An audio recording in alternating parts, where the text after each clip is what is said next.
त्यामुळे त्यांच्याकडूनच तुम्हाला एक मोठं आव्हान मिळत आहे. मित्र पक्षाला निवडणुका लढण्याचा पूर्ण अधिकार आहे आणि शिंदेजी लढतायत, आम्ही मैत्रीपूर्ण लढतोय. आणि आमचं ठरलं होतं की बा त्यांनी मैत्रीपूर्ण लढावं ज्या ठिकाणी आमचं युती होणार नाही.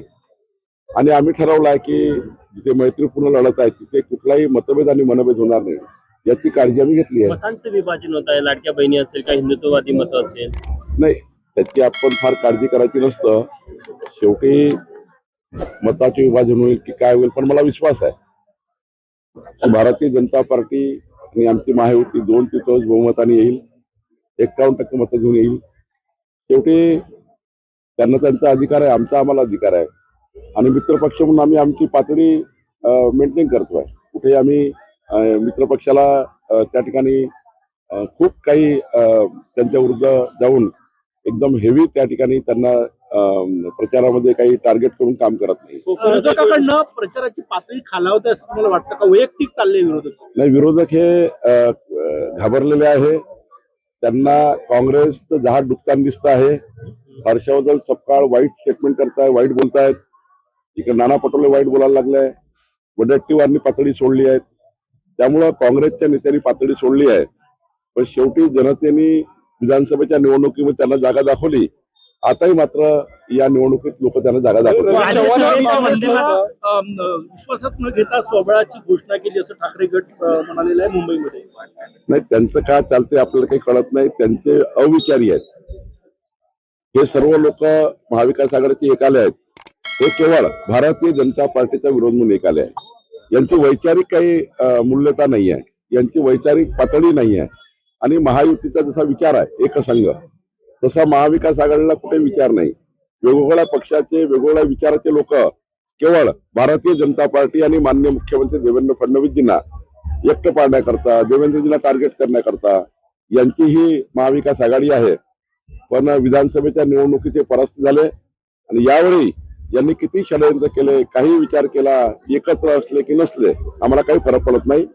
आम्ही विकासावर मत मागतोय. विकसित महाराष्ट्र 2047 करता मत मागतोय आणि महाराष्ट्राची जनता आम्हाला मत देईल. यांच्या विचारांना आमची युती झाली होती, त्यामुळे रवी चव्हाण यांच्या बोलण्याने युती तुटणार नाही, युती अटळ असेल असं एकनाथ शिंदेंनी काल म्हटलं. मला असं वाटतं की रवींद्र चव्हाणजीच्या बोलण्याचा अर्थ वेगळा काढला गेला आहे.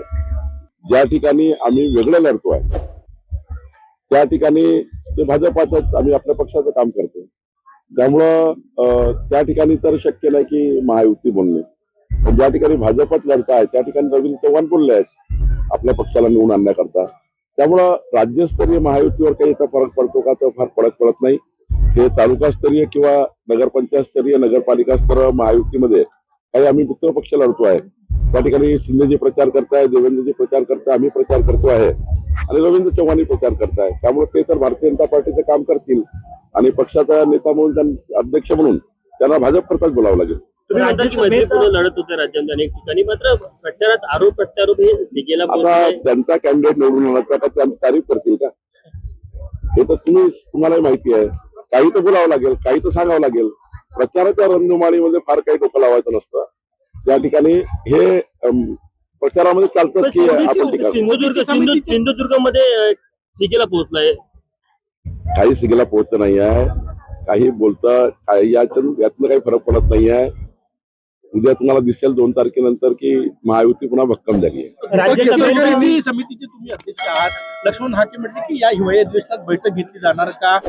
या निवडणुकीत ओबीसीचा मुद्दा तेवढाच जास्त. निवडणुकीमध्ये आणि त्यापूर्वी मी लक्ष्मण हाकेजीला विनंती केली आहे की त्यांना जर काही आमच्या ओबीसी कमिटी समोर यायचं असेल, कॅबिनेट सब कमिटी समोर यायचं असेल, त्यांनी एखादं निवेदन जर दिलं तर नक्की बैठक घेऊ.